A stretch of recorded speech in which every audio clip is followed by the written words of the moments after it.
Good morning guys, welcome back to my channel. I hope तपाईँहरू सन्चै हुनुहुन्छ होला। म नि एकदम फ्री टाइम पाइन्छु। नयाँ हुनुहुन्छ भने मेरो च्यानल एक्सप्लोर विथ एमालाई लाइक शेयर र सब्सक्राइब गरिदिनु होला साथीहरू। अनि आज चाहिँ हो 9 मार्च 2026। अनि आज चाहिँ मैले के गर्छु हजुरहरूलाई अपडेट गर्नेछु। यहाँनिर हेर्नु यस्तो छ मौसम, पानी पर्ने जस्तो छ।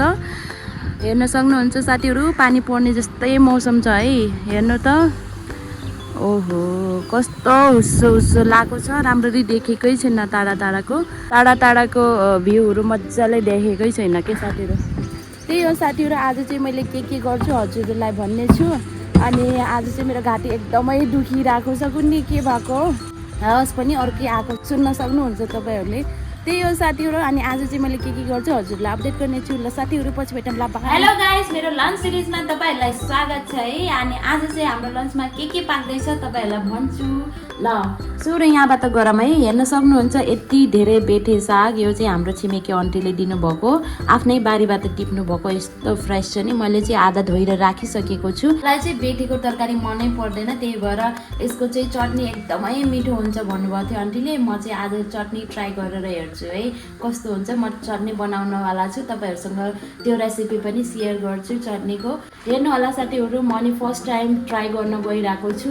आई होप मिठो नै हुन्छ होला। आन्टीले चाहिँ मिठो हुन्छ भन्नुभएको थियो। मिठो तरकारी चाहिँ खासै त्यस्तो पुरा बास्ना आउँछ कि यसको, एकदम गन्ध हुन्छ नि त, मिठो लाग्दैन मलाई पनि। चटनी चाहिँ एकदमै मिठो हुन्छ भन्नुभयो आन्टीले।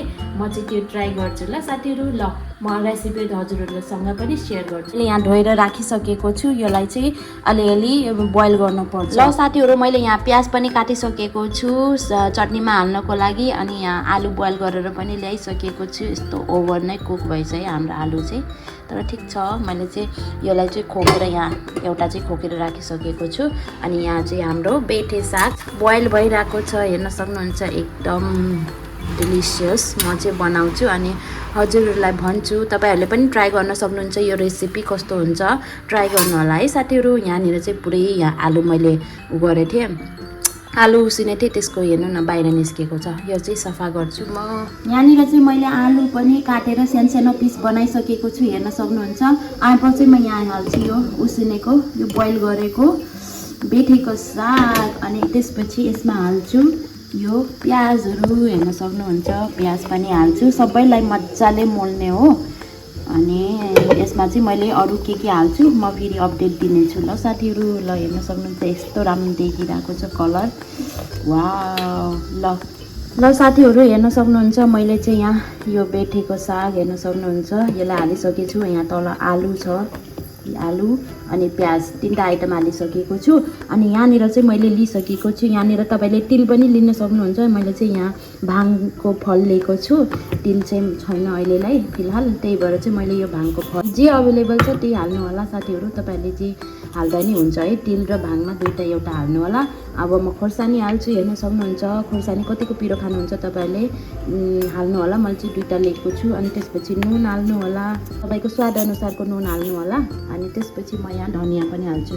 धनियाँ चाहिँ अलिक पुरानो भइरहेको छ, सुकिरहेको छ, तर पिसेर ठिकै हुन्छ। ल मैले धनियाँ पनि हालिसकेँ। ल यसमा यो अचारमा मोल्नको लागि मैले चाहिँ यो आइटम दिइसकेको छु। यो सबै मिक्स गरेर यसलाई चाहिँ अब मिक्सचरमा ग्राइन्ड गर्छु है साथीहरू। मैले चाहिँ यहाँ तोरीको तेल हालिसकेको छु। यसलाई चाहिँ ज्वाइँ पार्नुपर्छ है। तपाईँहरूसँग तोरी तेल छैन भने अर्को जुन तेल अभाइलेबल छ त्यही युज गर्दा पनि हुन्छ। ल यो चाहिँ अलिअलि खर्लिन लागिसकेको छ, अलमोस्ट माथिबाट धुवा आइरहेको छ। अब म चाहिँ यहाँ के हाल्छु, पहिला मेथी हाल्छु है साथीहरू। हेर्न सक्नुहुन्छ मेथी मजाले हालिदिनुहोस्। यस्तो पड्किन पर्छ मजाले है। मेथी पड्क्यो भने यसमा अरू के हाल्नु। ल मेथी चाहिँ पड्किरहेको छ मजाले। हेर्न सक्नुहुन्छ सबै नै मजाले नपड्किँदासम्म केही नगर्नुहोस् है अहिले चाहिँ। ल अब चाहिँ कालो कालो हुन लाग्यो सबै मेथीहरू। त्यसपछि खोर्सानी हाल्ने है, खोर्सानी हालेँ मैले चाहिँ। त्यसपछि यहाँ बेसार हालिदिनुहोस्, बेसार हाल्ने। अनि नुन हाल्ने है स्वाद अनुसार। ल साथीहरू यो भइसकेको छ, मजाले जानिसकेको छ। अब यसलाई चाहिँ यहाँ मैले अघि नहालेको थिएँ नि मसलाहरू, त्यो मसला पिसेको थिएँ नि, त्यो चाहिँ यहाँ यसमा ज्वाइँ पार्नुपर्छ हालेर। हेर्न सक्नुहुन्छ साथीहरू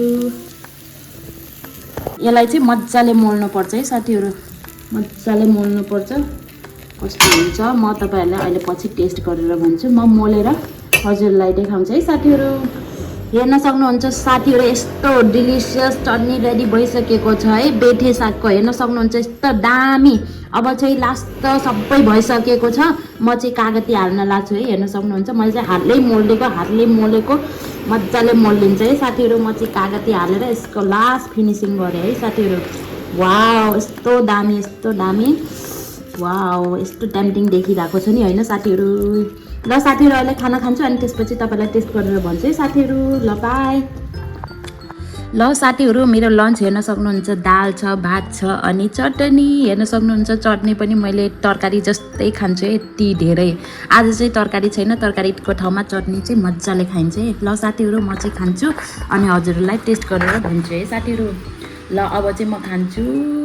एकदमै डिलिसियस देखिरहेको छ साथीहरू आजको खाना चाहिँ। वाउ, ल खाम है साथीहरू।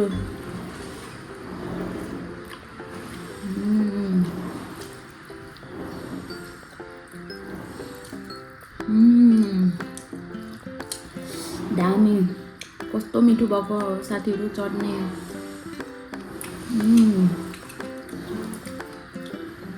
यो बेठे सागबाट त बास्नै आएको छैन। तरकारी बनाउँदाखेरि कस्तो वास्सै बास्ना आउँछ नि त, यसमा त आएकै छैन साथीहरू। यस्तो दामी टेस्टी भयो। तपाईँहरूले पनि ट्राई गरेर खान सक्नुहुन्छ। यस्तो मिठो भएछ नि, ओ माई गड।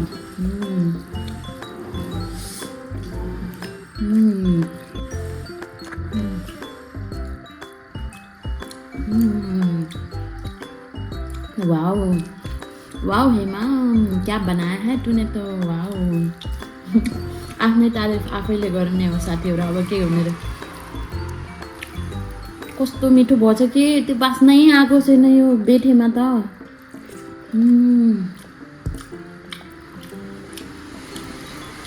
दामी।